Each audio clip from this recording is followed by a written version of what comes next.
Welcome to Twins Brothers, Killer Mike's epic shutdown of Sunny Hostin, a daytime TV moment to remember. Sunny Hostin tried her best to derail a meaningful conversation.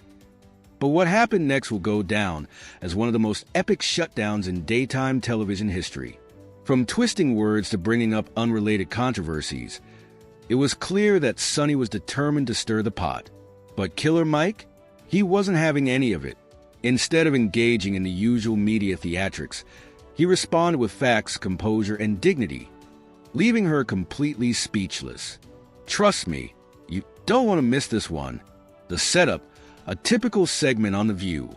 It all started like any other segment on The View. The panelists were seated, the audience was engaged, and Sunny Hostin had her trademark gotcha questions locked and loaded.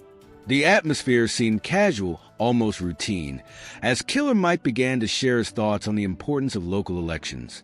He passionately explained how grassroots leadership and community-driven initiatives have a far greater impact on people's daily lives than the political soap opera of Washington, D.C. But Sunny wasn't about to let him finish without interruption. The interruption. Sunny tries to steer the conversation. Right in the middle of a thoughtful and impactful point, Sunny cut him off with her signature line. Well, as a former prosecutor, for anyone familiar with her debating style, that phrase is code for "I'm about to make this about me."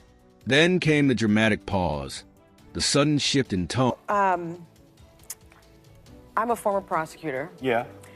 And there were some other headlines that came out. And I was very upset about it. Yeah. Because it was unnecessary, and you don't do that on that special night. Yeah. Especially for what I read about. Yeah. So what I'm gonna ask you is, there was an incident at the Grammys. It led to you being taken out in handcuffs and arrested. That was wrong. Obviously, it's an ongoing legal matter, so I don't know how much you can say about it. Well, as a prosecutor, you know I can't say it. You can't say much. But can you just give us some sort of description, because people are they're talking too much. I think the backstage was overcrowded. I think the winners were exuberant. And I think security got a little overzealous, and that's all. It's all, you know, it's water under the bridge for me. Yeah. But I'd like to say all of my heroes have been in handcuffs. Malcolm, Martin, Mandela, Medgar. So, you know, I walked out with the same dignity and respect that I... And the loaded question, a tactic she has mastered over the years.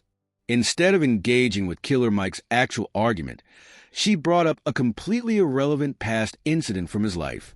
It was a blatant attempt to derail the discussion, turn the focus onto him, and put him on the defensive.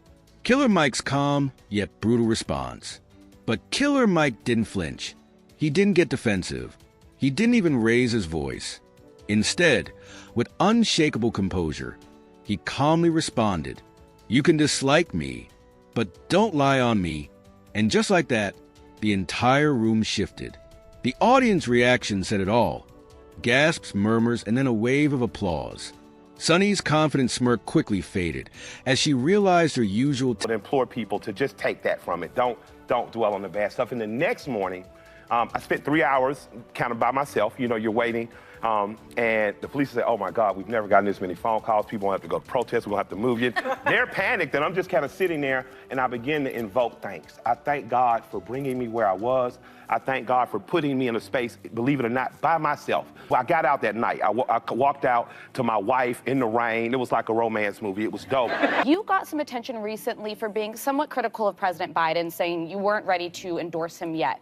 What's your holdup there? What's my holdup? Well, first of all, I think everyone should focus on hyper-local. We get caught up in the soap opera of federal elections, and that's fine. But if you are concerned with the federal election, you don't know who your city council or your wardsman is, you don't know who your mayor is, and you don't have a good list of state representatives or governor, then you're just a part of whoever wins the Super Bowl or fanfare. So my most important election is going to be in about 1.5 years for who's my mayor going to be. I think that Andre Dickens is doing a great job around housing in Atlanta, and I don't want that to be lost. Even though we have a Republican governor, Brian Kemp, I have a good relationship with him. I like what he's done in terms of Georgia business. We've been leading business amongst all states for the last 10 years, and he brought back the Hope Scholarship and expanded it. So if you're a kid in Georgia, you're poor, you got a B average, you can go to college for free or trade school. In terms of nationally, I'm just kind of doing what my grandfather said, staying out of white folks' business and watching what happens. You know, I'm going to see what happens. If there's a candidate that pops up around September, October that needs a push that's really, and policy-wise is good for us, going to jump up. But for right now, I just don't want to be involved in the soap opera because I'm much too concerned about what's going on in Atlanta. Tactics weren't working this time, but she wasn't done yet. The second attempt, Sunny pushes harder. Still trying to regain control of the conversation, Sunny pivoted. She shifted the topic to politics, specifically accusing Killer Mike of being overly critical of President Joe Biden and refusing to endorse him. "What's your holdup?" she asked, her tone dripping with condescension. It was a clear attempt to paint him into a corner, to make him appear unreasonable. You lost me a little bit with your support of Kemp, but let me tell you this. Not support of some of Kemp. his policies. I mean, that's some misinformation. You cannot like me, but don't lie on me. I saw someone I really respect, a black woman who's a commentator. So you don't support him, you she like said, his policies. Well, I support Some specific ones he named. Beyond it, he's the governor of my state, so I have to be involved with him because I can't divorce myself. But let me say this. If you criticize someone, don't lie. Don't say I didn't support Abrams because I did. Don't say that I don't support Democrats because I've helped get 3 Democratic mayors elected. I've helped get 2 state representatives elected. But if someone is in the king's seat, I'm not going to not have dinner with the king on behalf of my people. I have to do that. Let me just point some of Biden's achievements out for the black community. Black wealth is up by 60% relative to pre-pandemic, the largest increase on record. Has helped 8 million renters and their families stay in their home, over 40% of whom were black, and the largest effects in majority black neighborhoods like yours.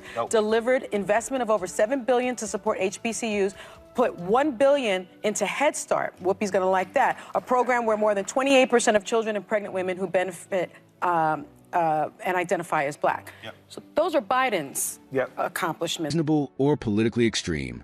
But once again, Killer Mike didn't take the bait.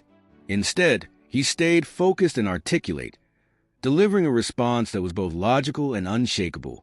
"My priority is local leadership. I'm focused on my community and what's happening in my city. If there's a candidate I believe in down the road, I'll support them. But right now, my focus is on Atlanta." It was a simple yet powerful statement, one that didn't fit into the narrative Sunny was trying to push. Sunny's desperation becomes obvious. By this point, you could see Sunny's frustration growing. Her usual tactics, interruptions, diversions, and emotional appeals weren't working. So, she resorted to talking over him. She cut him off mid-sentence, twisted his words, and tried to reframe his comments to fit her angle. But Killer Mike didn't budge. He remained poised, unfazed, and razor-sharp, delivering the ultimate clapback. "Criticize me all you want, but don't twist my words." That's misinformation. The audience erupted. The applause was louder this time, and Sunny was left looking like she had just lost a game of verbal chess. The bigger picture. Killer Mike's lesson on respectful discourse. What made this exchange so powerful wasn't just that Killer Mike handled Sunny's interruptions effortlessly. It was that he brought the conversation back to something much bigger. The need for honesty, integrity, and respect in political discussions. He pointed out that twisting someone's words, bringing up irrelevant past incidents, or trying to trap them in a debate isn't just unproductive. It's outright disrespectful. It was a masterclass in handling media narratives with intelligence and grace. Sunny's last desperate attempt and final defeat. Just when you thought Sunny might finally back down, she tried one last time to steer the conversation her way. But by now, it was obvious she had lost control. This wasn't the first time she had tried to dominate a discussion with her prosecutorial tone and relentless interruptions. But this time, it backfired spectacularly. Instead of making her guests look bad, she ended up exposing herself, revealing her inability to engage in a respectful, meaningful conversation without resorting to media tricks and sensationalism. It was a bad look for her, but a powerful reminder for the rest of us about the importance of listening, debating in good faith, and staying focused on real issues. Final thoughts. The problem with The View. Moments like these highlight why The View continues to face criticism. Instead of fostering thoughtful discussions, the show often feels more like a battleground for drama and political agendas.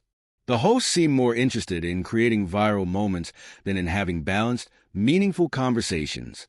And this time, Sunny's usual tactics didn't just fail, they backfired spectacularly. What do you think? So, what's your take? Did Sunny cross the line in this debate, or was she just doing her job as a talk show host? Let me know your thoughts in the comments below.